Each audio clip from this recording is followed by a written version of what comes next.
cuánto escritor y cuánta cultura hay acá en la ciudad de Diamante, ¿no? Sí, totalmente de acuerdo.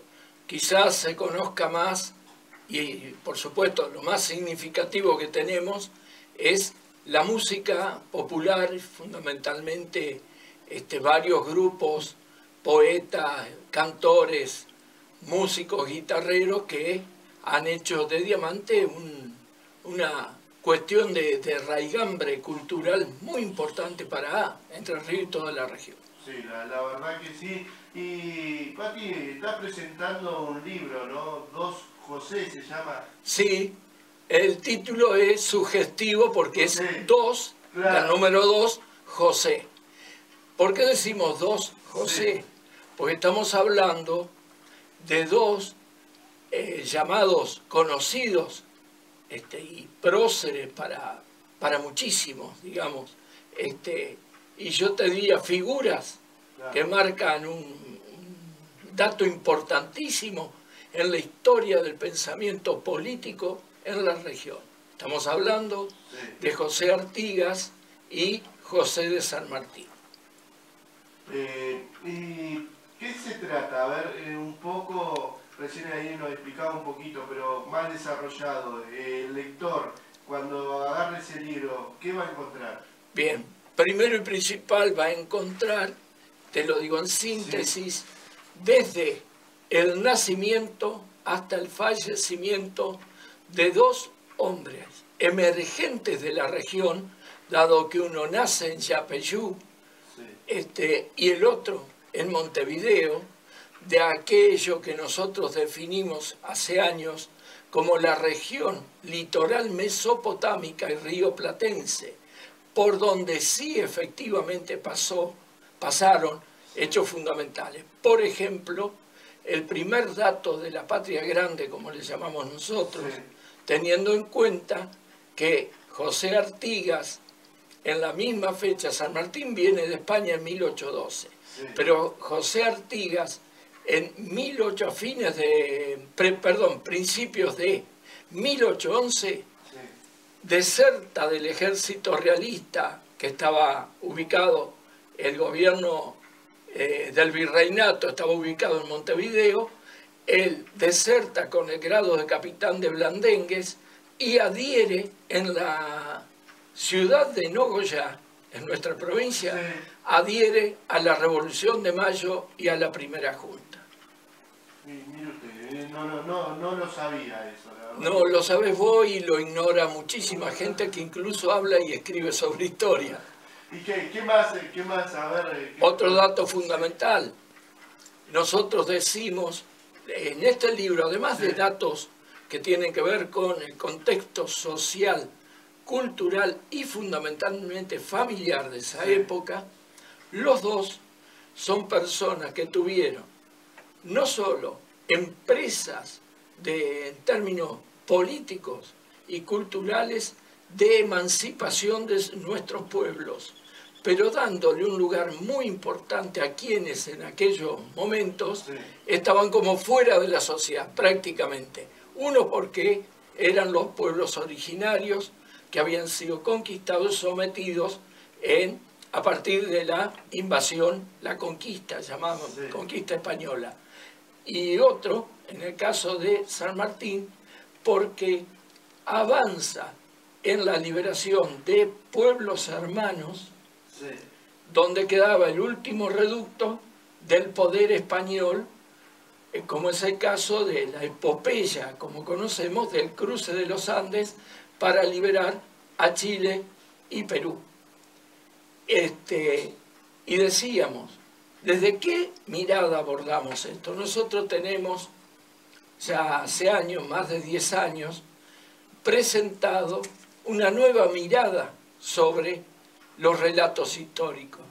Aclaro, y siempre lo decimos con la compañera Gladys Balbi, con quien venimos trabajando ya hace una década en la investigación. No somos historiadores.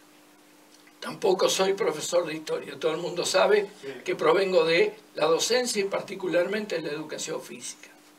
Gladys Balbi es profesora de historia, de lengua y literatura. Perdón, no de historia, de lengua y literatura. Ambos hace una década, trabajando en Derechos Humanos en la Universidad Autónoma de Entre Ríos, descubrimos que en los relatos históricos siempre hay una mirada que habla de héroes, sí, hombres, blancos, de buena familia y por encima de todo contexto familiar y social. Nosotros cuestionamos esto incorporando a otra mirada que ya forma parte de la formación de algunas universidades por un trabajo que hicimos que se llama la perspectiva crítica latinoamericana. Hablando en criollo, ¿qué es esta perspectiva? Incorpora a las mayorías populares de origen pobre, trabajador, mestizos de indios y de pueblos originarios, nuestros indios, nuestros paisanos y hermanos indios, como decía San Martín, y de los afroamericanos, es decir, aquellos que sometidos y traídos como brutalmente, como en los barcos que ni siquiera ese trato recibían los animales en carácter de esclavos. Estos pueblos originarios, estos afroamericanos, se mestizan, como es propio de la cultura del siglo XIX, en los ambientes rurales de la región mesopotámica y rioplatense. Son los paisanos que integran, fíjate vos, las tropas de Artigas, que en un número alrededor de mil personas que salen de la esclavitud porque en el ejército nuevo, es decir, el pueblo en armas que lidera Artigas, todo indio, de origen indio, era considerado un igual, y Artigas decía, pues tiene el principal derecho, pues ellos estaban antes que nosotros aquí. Segundo dato, los afroamericanos en un número de el millar se incorporan de Montevideo, se incorporan al ejército de Artigas y son libres, hombres y mujeres que eran esclavos por el solo hecho de integrarse al ejército, son libres. El dato que se cruza con el tema de San Martín, hecho que poco conocen, el regimiento de granaderos a caballo, que algunos tenemos esa peregrina idea que eran todos rubios, altos, de 2 metros de altura, de caballería, de ojos claros. Los primeros 300, exactamente 283 hombres primeros que integran el regimiento de granaderos a caballo son guaraníes. A pedido de San Martín, esto está en la historia, acá en el libro está descrito con nombre y apellido. San Martín le pide al gobierno de Buenos Aires que es necesario crear un regimiento de caballería entrenado y preparado como él había actuado en España en la guerra napoleónica. Y fíjate vos, Alejandro, qué tema notable. El famoso sargento Cabral, gracias a que poner el cuerpo para que San Martín pueda incorporarse, caído y apretado por su caballo, en el combate de San Lorenzo, no era sargento, nunca lo fue. Era un granadero de origen negro, mestizo de su madre negra y su padre guaraní. ¿Por qué Cabral? Porque Cabral es el dueño de la estancia donde vivía y como sirviente su familia, y él también. San Martín logra con la primera junta que la incorporación de los llamados esclavos o criados sirvientes familiares se incorporen en donación a las tropas, primero milicianas y luego ya de ejército formado regularmente, como el caso de los granaderos. Entonces, si yo no quería mandar a mi hijo a incorporarse a las tropas, tenía que aportar un dinero y además alguien que lo reemplazara. Esta es la incorporación masiva que hace en la zona de Cuyo San Martín, donde, hasta donde sabemos, hay un registro de alrededor de un 40% de las tropas sanmartinianas son de origen africano, es decir, son negros y mestizos de negros. Primer dato. Entonces, ahí hablamos, esta perspectiva crítica latinoamericana incorpora como protagonistas a los olvidados y negados de la historia. Nuestros pueblos originarios, como te conté, guaraníes, que se incorporan en número de 283 provenientes de apóstoles en las misiones. Estos guaraníes, en un altísimo porcentaje, entre el año 1814 y 1815, piden incorporarse, piden licencia en granaderos que San Martín autoriza para incorporarse a la defensa de las misiones y al ejército artiguista que está defendiendo las misiones y corrientes de los invasores portugueses. Mirá cómo se va cruzando esta historia. O sea, aquellos guaraníes, primeros granaderos, luego son tropas de altísimo valor, no solo en combate, sino porque con ello iban todos sus pueblos, que se incorporan bajo el mando del primer gobernador aborigen de América del Sur, que es el comandante Andresito Guacurarí. Acá un oyente me pregunta, dice, ya que está ahí el señor, dice, ¿le puede preguntar qué rol tuvo Artigas en la Liga de los Pueblos Libres? Sí, cómo no. Justamente Artigas es el primero que incorpora esta idea de primero confederación de pueblos que elegían a sus dirigentes mediante el método novedoso entonces de asambleas populares, cuando a los notables de los pueblos, los que tenían dinero, propiedades y hombres, se los convocaba a los cabildos, que era la institución típica, equivalente a lo que sería hoy un municipio, una municipalidad, donde eran elegidos con el mismo criterio que hablaba la revolución, antes de la Revolución Francesa, que era, tenía que saber leer y escribir, tener propiedades, ser hombre masculino y dinero. ¿Qué incorpora Artigas esto? Incorpora que los elegidos eran por asamblea popular democráticamente para esa época, incluye el que los pueblos aborígenes eligen sus propios dirigentes, y no como se imponía de ese momento, que había milicia y regimiento llamado de casta, pero los oficiales tenían que ser blancos. Fíjate qué dato. En Concepción del Uruguay, 29 de junio de 1815, se forma lo que se conoce como la Liga de los Pueblos Libres. ¿Quiénes éramos los pueblos libres? Entre Ríos, la Banda Oriental, entonces, que pertenecía a la región, digamos, las Provincias Unidas, Corrientes, las Misiones, Santa Fe y Córdoba, con influencia hasta en Santiago del Estero y Catamarca, cosa que tampoco es común que la gente cuente con esta información. No, la verdad que no. Acá otra pregunta y después dice, pues, preguntarle si en el libro dice cómo se creó la bandera de Entre Ríos y cómo era. Sí, hay un dato muy interesante. Primero, la bandera de Entre Ríos que conocemos hoy fue durante la gestión del gobernador Montiel, hablando del retorno a la democracia, porque esta bandera que tenemos nosotros es equivalente a una de las banderas del artiguismo. La primera bandera federal de la Liga de los Pueblos Libres la manda a crear Artigas, y en enero de 1814, por primera vez expuesta a la vista de todos.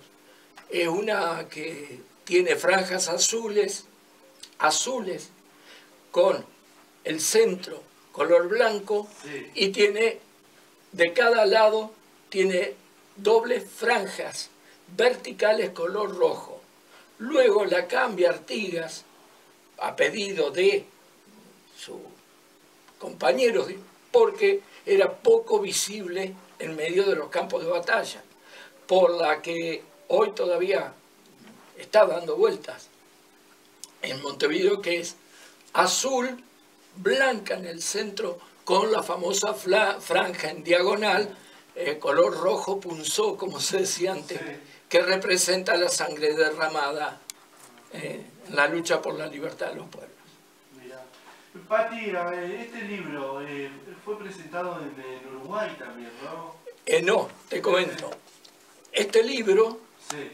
a pedido de 2 diputados de Parla Sur, Ahí está. hace un mes y pico atrás, no me ha llegado el dictamen todavía, fue declarado de interés para el ámbito de lo que es el Mercosur. Sí.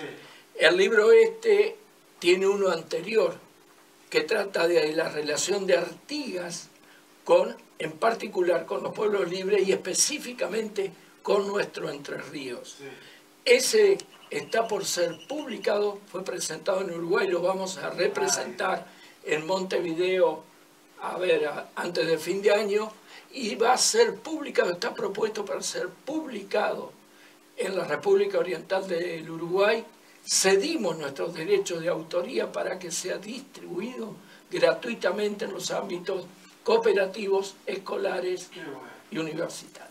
Qué bárbaro, que sí, ese libro va a estar en todas las bibliotecas del Uruguay y hecho acá en la Argentina. Sí, y fueron distribuidos 250 ejemplares de este libro, por eso hoy no te lo puedo dejar porque es el único que me queda, pero que va a ser nuevamente editado mañana, entre mañana y pasado tengo reunión en Paraná, va a ser nuevamente editado dos José, un mismo destino, La Patria Grande, va a ser reeditado por la imprenta provincial.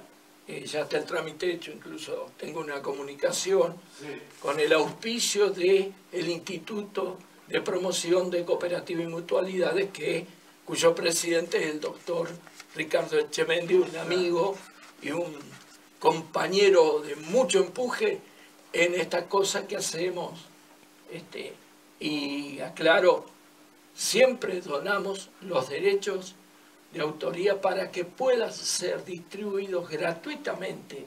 El primer ejemplar, el de Artigas y Entre Ríos, la parábola de Artigas se llama, tuvo 300 y pico de ejemplares, creo que cerca de 500, distribuidos gratuitamente en toda la provincia de Entre Ríos por el Consejo General de Educación, hasta donde sabemos, y el Instituto de Cooperativas y Mutualidades. La verdad que impresionante, y no, sin sacarte de este libro, ¿no? Pero también hiciste un libro sobre el tema de los ladrilleros, puede ser, si me equivoco. No, estás bien informado.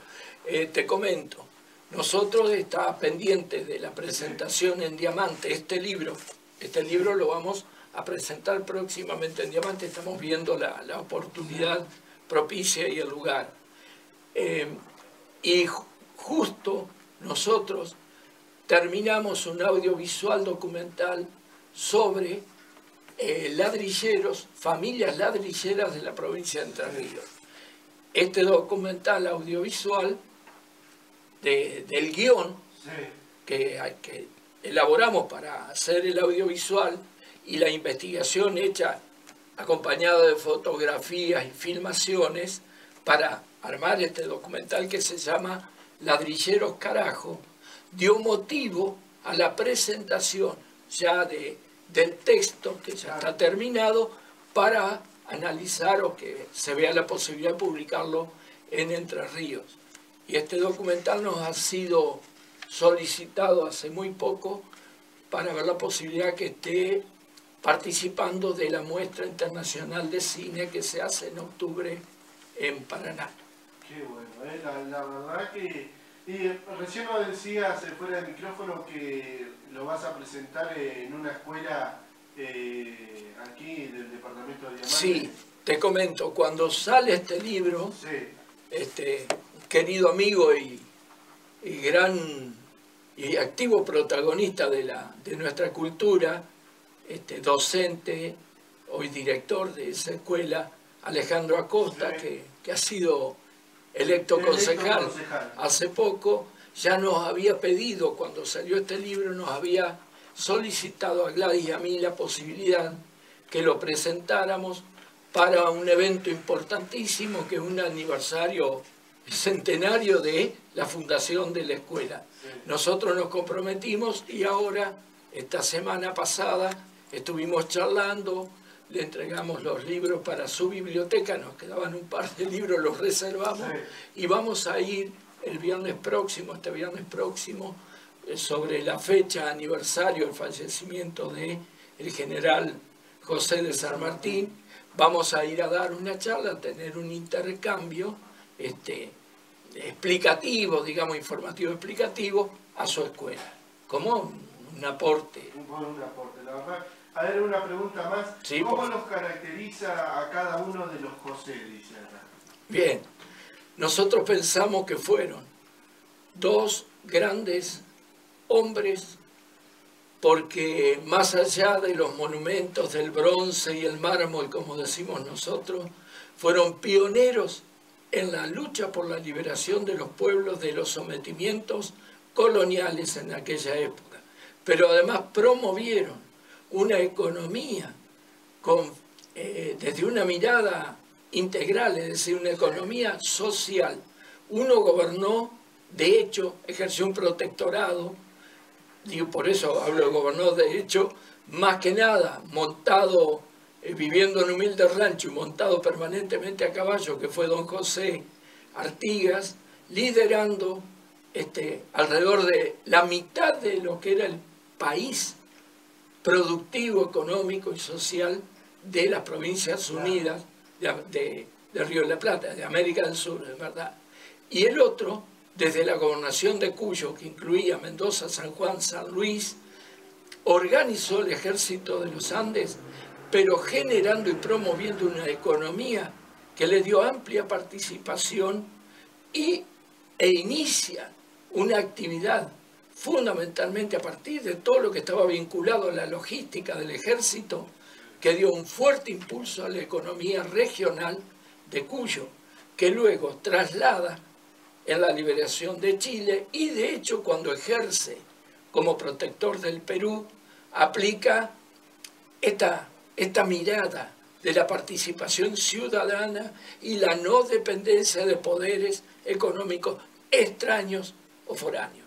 Son dos temas que hoy, con la situación que vive nuestro país, habría que repensar por qué estos dos grandes líderes de mayorías populares tuvieron que irse prácticamente al exilio. De hecho, Artigas se exilió y murió en Paraguay, y don José de San Martín intenta regresar al país y al verse envuelto en maniobra de lo que era el puerto de Buenos Aires y los poderes fácticos, se niega a participar en esto y regresa a Francia, donde estaba en Boulogne-sur-Mer, y finalmente muere allí.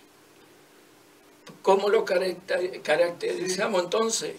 Como gente que supo entender los problemas de su época, pero desde una mirada y con una raigambre local que excedía la posibilidad de que se lo manipularan desde afuera.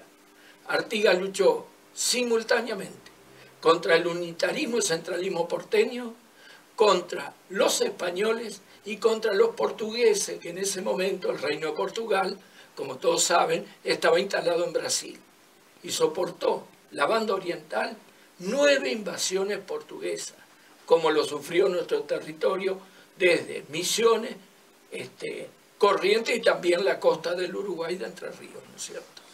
Esto marca una dimensión política, económica y social que excede por lejos las versiones contadas por el liberalismo.